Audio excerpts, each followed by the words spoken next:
विद्यार्थी मित्रों, सुप्रभात, गुड मॉर्निंग। हिंदी विषय के व्याकरण विभाग के बारे में हम चर्चा कर रहे थे। व्याकरण में एक घटक है जिसका नाम है संधि। इस संधि का पार्ट 4 भाग 4 आज इसके बारे में हम चर्चा करेंगे। विद्यार्थी मित्रों, संधि पार्ट 1 में हमने स्वर और व्यंजन देखे थे। संधि के पार्ट 2 में हमने स्वर संधि देखा था। संधि के पार्ट 3 में हमने व्यंजन संधि देखा था। संधि के पार्ट 4 में आज हम देखेंगे विसर्ग संधि। बच्चों, विसर्ग कैसे तैयार होता है, यहां से हम चर्चा करेंगे। उसके पहले उसकी परिभाषा देखते हैं, फिर आगे बढ़ते हैं। जिस संधि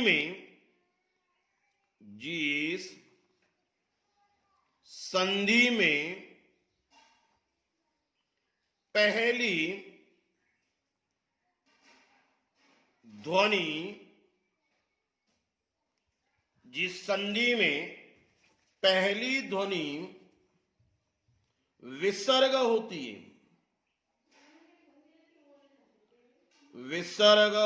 है, और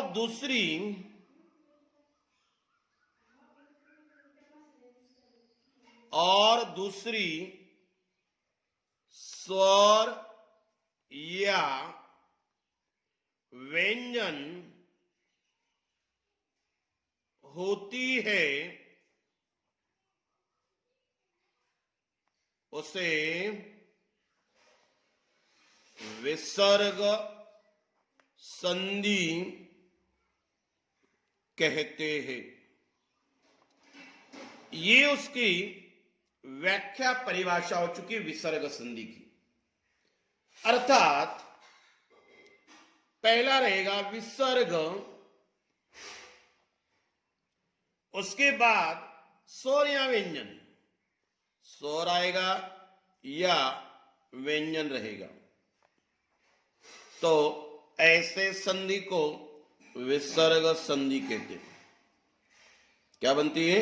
विसर्ग संधि। ये एक सूत्र जो है हमें इस विसर्ग संधि का मिल रहा है। विसर्ग में कभी स्वर या व्यंजन मिल जाता है तो विसर्ग संधि होती है। अभी हम देखेंगे विसर्ग में क्या। अभी जैसे एक उदाहरण में ले रहा हूं, ये क है, मैंने इसमें आहा मिला दिया तो शब्द तैयार हो जाएगा कहां। ये दो बिंदी को हम कहेंगे विसर्ग। तो ये विसर्ग आपको शायद समझ में आ गया। पहले स्वर और व्यंजन में हमने देखा था। अभी इसके कुछ हम नियम देखते हैं। उसमें कभी हम देखेंगे तो पहला नियम क्या है। नंबर 1, यदि विसर्ग के बाद, ये बन गया विसर्ग के बाद कभी श,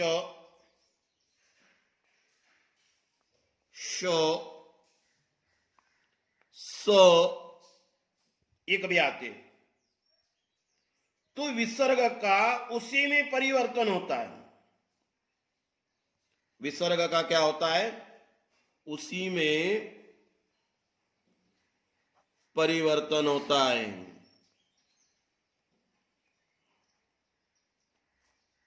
विसर्ग का उसी में परिवर्तन होता है। अभी उदाहरण के तौर पर कभी हम देखते हैं, जैसे अभी ये शब्द दू, ये हो गया विसर्ग का चिन्ह। इसमें कभी मैं शासन शब्द मिला देता हूं, शब्द तैयार बन जाएगा दुशासन।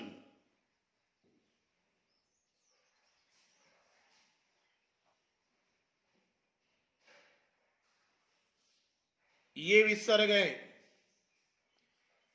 उसके बाद कभी इसमें से श, श, स, ये कभी मैं मिला देता हूं तो क्या हो जाता है, उसी में उसका परिवर्तन होता है, डबल हो जाता है। तो दू, उसमें मैंने शासन मिला दिया तो ये शब्द उसी में परिवर्तित हो गया है। दूसरा एक आदि उदाहरण हम देखते हैं, नी, उसमें मैंने कभी सार शब्द मिला दिया तो शब्द तैयार हो जाएगा निस्सार, उसी में परिवर्तित हो गया ये विसर्ग। उसके बाद इसमें से ये स शब्द आ गया तो ये स पुनः ज्वाइन हो जाएगा निस्सार। उसमें और तीसरा उदाहरण कभी हम देखेंगे,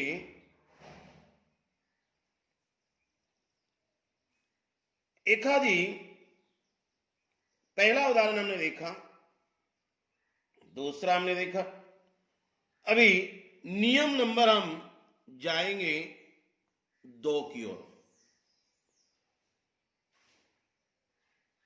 नियम नंबर 2 की ओर कभी जाते हैं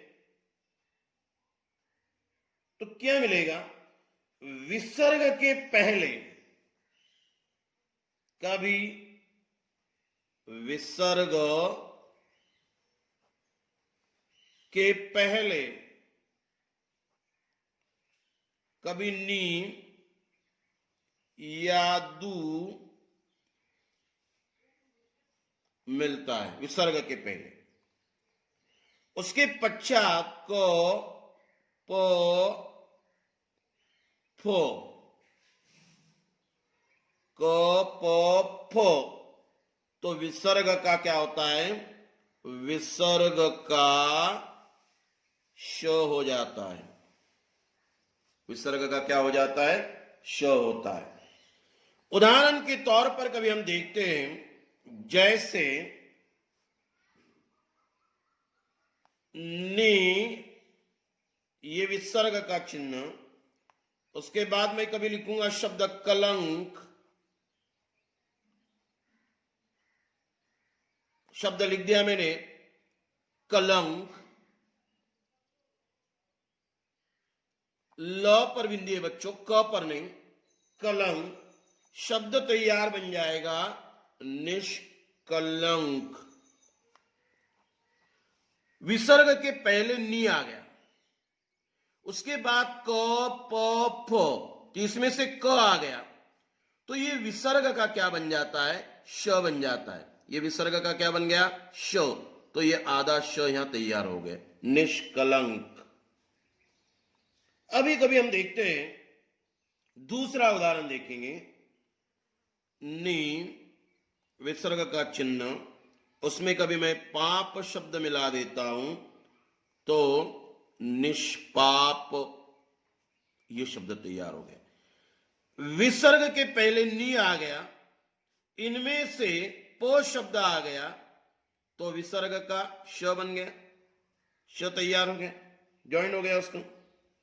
तो दूसरा एक आदि हम देखते हैं कि पहले नी या भी दू का उदाहरण देखेंगे, दू, उसके बाद कर शब्द मिला देता हूं तो दुष्करो, ये शब्द तैयार हो गया। विसर्ग के पहले दू शब्द आ गया, इनमें से क शब्द आ गया तो विसर्ग का श तैयार हो गया। तो ये हो गया नियम नंबर 2 पूर्ण हो गया। अभी हम देखते हैं आगे विसर्ग संधि का और कौन सा नियम है। तीसरा, विसर्ग के बाद, तीसरे में नंबर 1, विसर्ग के बाद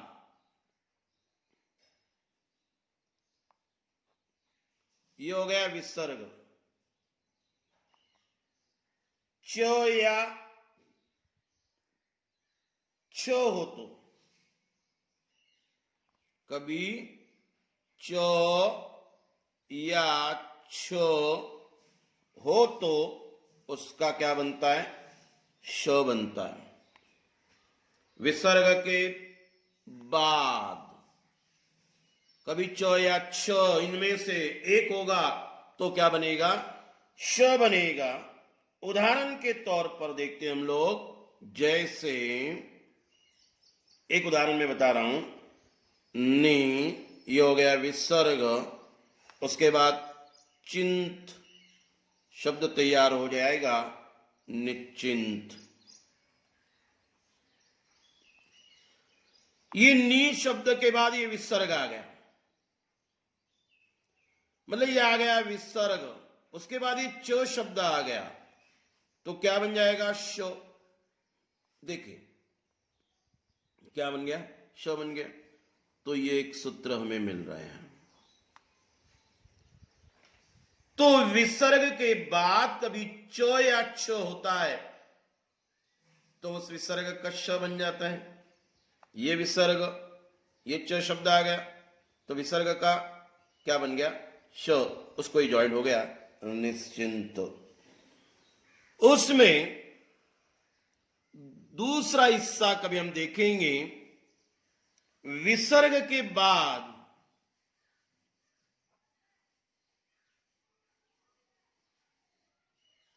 क्या होगा?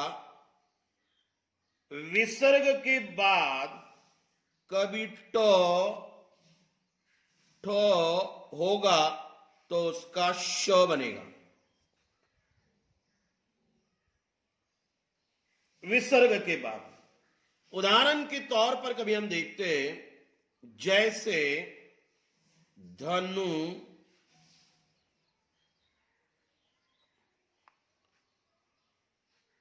और उसमें हमने टंकार मिला दिया, शब्द बन जाएगा धनुष टंकार।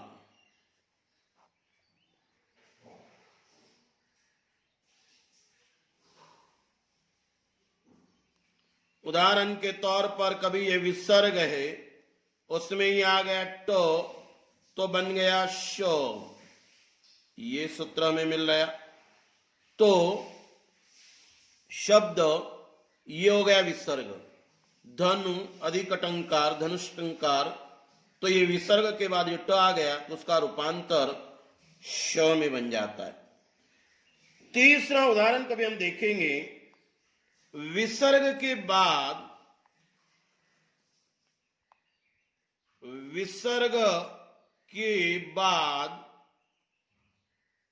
क्या कभी तो थो होता है तो उसका स बनता है। उदाहरण के तौर पर कभी हम देखते हैं, जैसे ये हो गया दु, उसमें तौर शब्द मिला दिया तो शब्द तैयार हो गया दुस्तर। क्या शब्द तैयार हो गया? दुस्तर। तो ये बन गया आपका विसर्ग। इनमें से आ गया तो क्या बन गया? स, मतलब ये विसर्ग का जो है वह स बन जाता है। तो ये सूत्र जो है वह हमें ये नियम नंबर 3 के तीसरे हिस्से में हमें मिल रहा है। अभी हम देखेंगे नियम नंबर 4। 4 में क्या होता है? यदि विसर्ग के पूर्व, विसर्ग के पूर्व यानी पहले आ छोड़कर कोई अन्य स्वर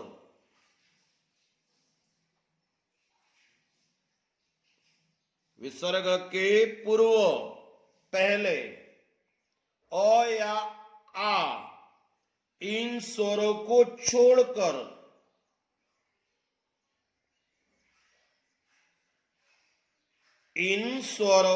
छोड़कर वर्ग का तीसरा, चौथा, पांचवा वर्ण या य, र, ल, व, ह में से कोई भी वर्ण हो तो विसर्ग का र होता है। विसर्ग के पूर्व ये छोड़कर, आ छोड़कर कोई भी अन्य स्वर है, आ ये छोड़ दिया, बचा क्या?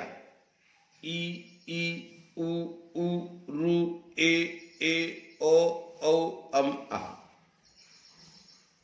यह उस वर्ग का तीसरा, चौथा, पांचवा वर्ण हमने छोड़ दिया। या य, र, ल, व, ह में से कोई वर्ण हो तो उसका र बन जाता है। उदाहरण के तौर पर देखेंगे, जैसे नी, विसर्ग के पूर्व आ छोड़ दिया तो ये नी बन गया बच्चों। नी कैसे बन गया? न, उसमें मैंने ई मिला दिया तो बन जाएगा नी। अर्थात इस नी में विसर्ग के पहले इन स्वरों को छोड़ दिया तो उसमें ये स्वर मुझे मिल रहा है ई। उसमें मैंने जन शब्द मिला दिया तो शब्द तैयार हो जाएगा निर्जन। देखिए, वर्ण हो तो इसमें में ये र, उसमें य, र, ल, व, ह में से कोई भी वर्ण हो, या असल में देखा जाए तीसरा, चौथा, पांचवा वर्ण आ गया ज शब्द जो है ये च वर्ग का तीसरा वर्ण है। च वर्ग का तीसरा, ये तीसरा आ गया जो। तो ये जो है तीसरा जो है ये वर्ण आ गया तो उसका र में रूपांतर होता है।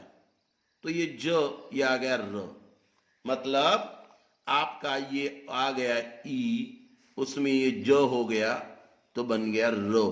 ये सूत्र आपको इसमें मिल रहा है। ये हो गया उसका एक उदाहरण। तो जो अन्य स्वर, यदि छोड़कर कोई अन्य स्वर भी आ जाए, विसर्ग के पूर्व आ छोड़कर कोई अन्य स्वर, तो स्वर का एक उदाहरण देखेंगे। एक आदि उदाहरण स्वर का देखते हैं, जैसे नी, विसर्ग, आशा। शब्द तैयार हो जाएगा निराशा। शब्द तैयार हो गया निराशा। इसका सूत्र हमें ये नी, मतलब इसमें ये है, उसके बाद ये स्वर, अन्य स्वर आ गया आ, तो उसका क्या बनेगा? रो। तो शब्द तैयार हो गया स्वर का, ये र तैयार हो गया। ये उसका एक नियम है बच्चों। अभी ये करीबन 4 नियम हमने देखे। अंतिम एक नियम है बच्चों, उसका क्या नियम है उसका भी उदाहरण हम देखते हैं। नंबर 5, विसर्ग के पूर्व यानी पहले अ हो और विसर्ग के बाद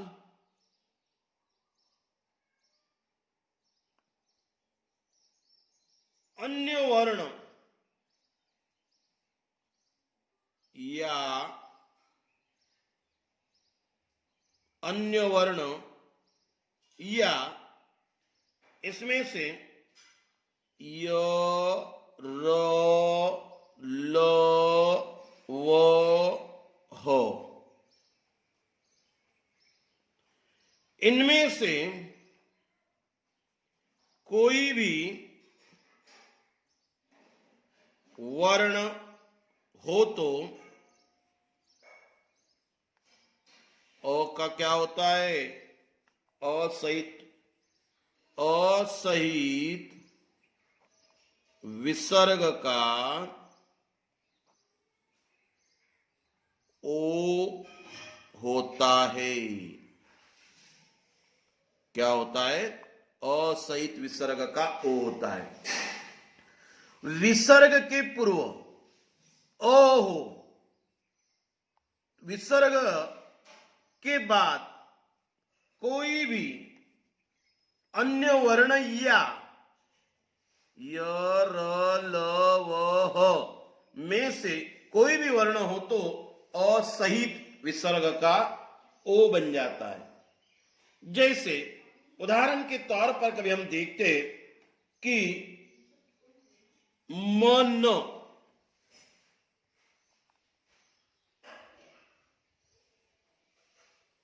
उसमें मैंने रथ शब्द मिला दिया, मनोरथ तैयार हो गया। विसर्ग के पूर्व अ है, क्योंकि न शब्द जो बना है ये न अधूरा, उसमें अ मिला दिया, शब्द बनता है ये न, अर्थात ये विसर्ग के पहले इसमें अ है, उसके बाद य, र, ल, व, ह, विसर्ग के बाद र आ गया। तो क्या होता है? कोई भी वर्ण हो तो असहित ओ बन जाता है। मनो, असहित नो क्या बन गया? वर्ण का असहित ओ बनता है। मनो, ये नो, इसमें मैंने ओ मिला दिया तो बन जाएगा नो। तो इसमें ओ है तो ये अपना ओ आ गया। तो बच्चों ये है विसर्ग संधि और उसके ये 5 नियम। लेकिन अभी उसके 2 या 3 उदाहरण हम देखते हैं। विसर्ग संधि पहचानिए, विग्रह कीजिए। अभी मन, उसमें योग मिला दिया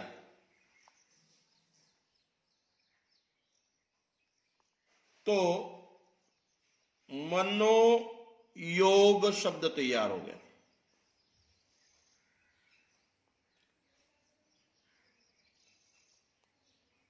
इसका शब्द तैयार हो जाएगा दुर्लभ।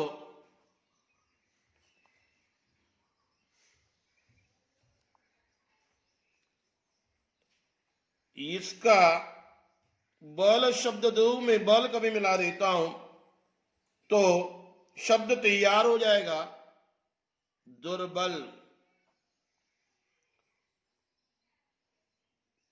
चलो एक आदि उदाहरण देखते हैं। दुराचार, उसका विग्रह कैसे होगा? दु अधिक आचार, दुराचार। तो ये हमारा विसर्ग संधि का पार्ट नंबर 4 पूर्ण हो चुका है। बच्चों, उम्मीद कर रहा हूं कि आपको समझ में आया होगा। बहुत ही छोटे छोटे उसके नियम है। बार बार इस वीडियो को आप देखते रहेंगे तो समझ में आएगा। बार बार उसको देखते रहिए तो आपके दिमाग में यह आपको वह अच्छी तरह से समझ में आएगा, ऐसी मैं उम्मीद करता हूं। धन्यवाद।